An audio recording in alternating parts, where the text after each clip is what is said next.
Star Wars' future is being driven by the wrong goal. Lucasfilm has a busy future plan for Star Wars, but the upcoming TV shows in development are mainly filling gaps in between the trilogies. Let's get into this story, shall we? Yeah, that works. I like all right, it a lot. okay. All right, moving on. Hey, what about Tula?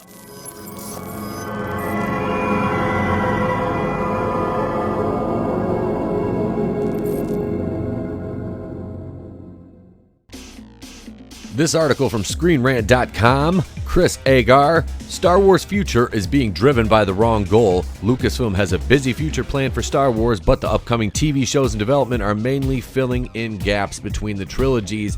Thank you for joining us, Etepukuian, right back here, the place to be reviews. First off, thank you to all my subscribers for helping us get over that 300 mark. On to the next goal. Let's talk about some Star Wars, shall we? Star Wars' future is being driven by the wrong goal. With the release of Rise of Skywalker last year, Lucasfilm wrapped up the initial movie slate they planned following the Disney acquisition, producing 3 installments of the Skywalker saga sequel trilogy and 2 standalone spin-off films.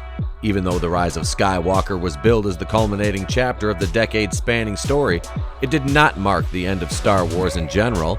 After spending $4 billion to purchase Lucasfilm, Disney intends on keeping Star Wars omnipresent in the pop culture landscape and develop the franchise further. Wasn't Star Wars already expansive, though? As far as Disney's expansion plans go, I don't think 80% drop in toy sales, landfills full of toy sales, store shelves packed with toys they couldn't sell, empty theme parks that they spend, billions of dollars to build, and of course the failed cartoons on television. I don't think that was part of Disney's expansion plan, was it? But let's move forward. Now that the Skywalker saga is complete, Lucasfilm has the opportunity to push Star Wars in exciting new directions. In some areas, they are doing that, but others still feel beholden to the past, particularly when it comes to on-screen projects. Lucasfilm is having a hard time truly bidding the Skywalker saga farewell, and they run the risk of playing things too safe. Now, from my perspective as a lifelong Star Wars fan, I would not say that they are playing it safe by sticking with the Skywalker saga. Because, let's be honest, bringing back the Emperor after his fate in Return of the Jedi and then making Rey a Palpatine, then assuming the name of Skywalker to end a saga that I grew up with and many others did and we hold in quite a high regard, that's not exactly what I call playing it safe. That's not Disney playing it safe. That is Disney strictly trying to replace their pre-existing fan base with a new, more desirable fan base that they probably aimed on Twitter for. And that's how we ended up with The Rise of Skywalker. That's how we ended up with Solo. That's how we ended up with Star Wars Resistance. Toys that don't sell, parks that nobody wants to go to, blue milk drinking Luke Skywalker. Need I say more?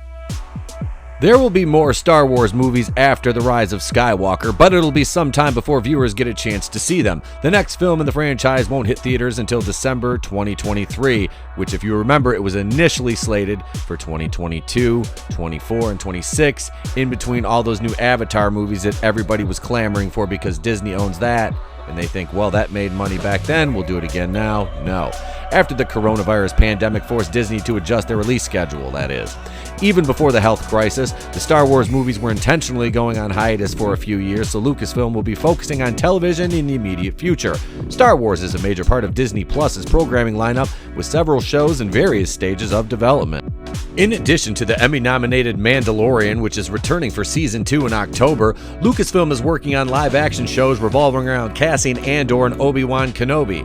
There's also a Star Wars TV show set in a new era from Russian dolls, Leslie Headland. We covered that hot mess. That is a Kathy Kennedy exclusive, which may or may not ever see the light of day, depending on how long Kennedy's there. She's there throughout the length of her contract. On the animation front, Clone Wars spin-off The Bad Batch will premiere on Disney Plus in 2021, building off the Clone Wars' immense popularity. These all have the potential to be exciting for their own reasons, but with the exception of Headland series, they also share a similar problem.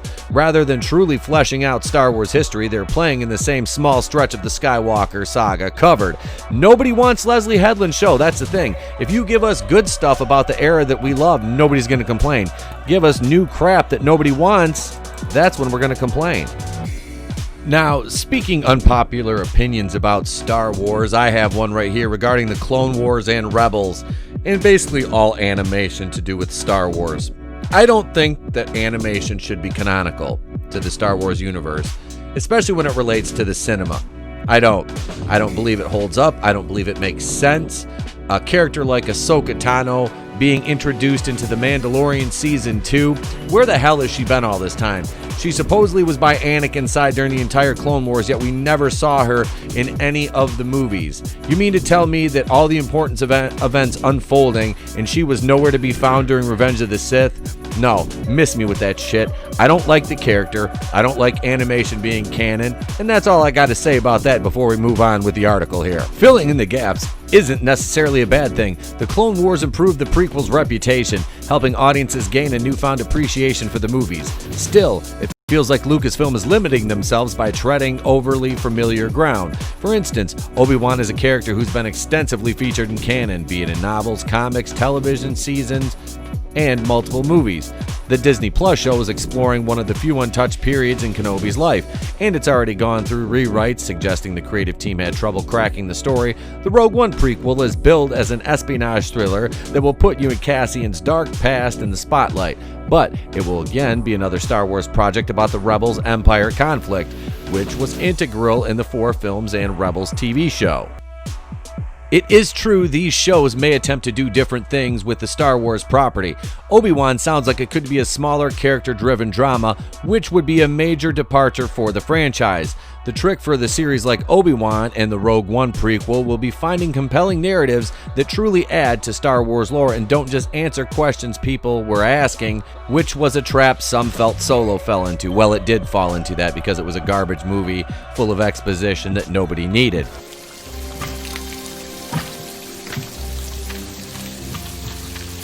Couldn't have done this maybe like one at a time?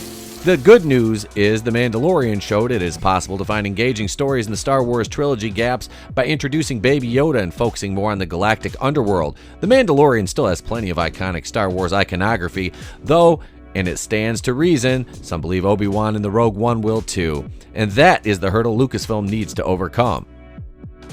To be fair... Okay, now to be fair. To be fair. To be fair. So to be fair, Lucasfilm is launching the High Republic initiative, which is set 200 years before the prequels. Of course, those are novels and comics that won't have any overlap with new Star Wars TV shows and movies, giving the authors leeway to write whatever they want. If Star Wars is to remain viable for the next several years, it has to push past the Skywalker saga boundary on all fronts, particularly on screen. At some point, the studio is going to run out of material adjacent to the saga. Despite Solo having a passionate fan following, no it doesn't. Its box office failure a couple years ago showed the interest in individual character backstories is limited. Okay, that's because nobody wanted a backstory on that character played by Alden Ehrenreich, or Alden Peckerwood as we like to call him here at the channel. There's a reason Lucasfilm put other Star Wars anthology movies on ice after Solo bombed. This may be easier said than done. Dating back to 1977, the Skywalker saga is all Star Wars has known. Every piece of canon media so far stems from the saga movies. There is a risk in completely abandoning it to explore new horizons, but Star Wars is a big enough property that it should be able to get away with taking that chance. The brand name is larger than any individual character, so audiences would likely be welcoming to a Star Wars movie that isn't so closely connected to what came before. It will be interesting to see what the new movies from Taika Waititi, Kevin Feige, and others cover. Those represent the first chances in Star Wars to truly spread its wings and tell a completely different story. Hopefully, the next wave of Star Wars filmmakers take advantage of this untapped potential and to help the franchise evolve over the course of the next decade. If they're able to pull that off, Star Wars will be around for a long time.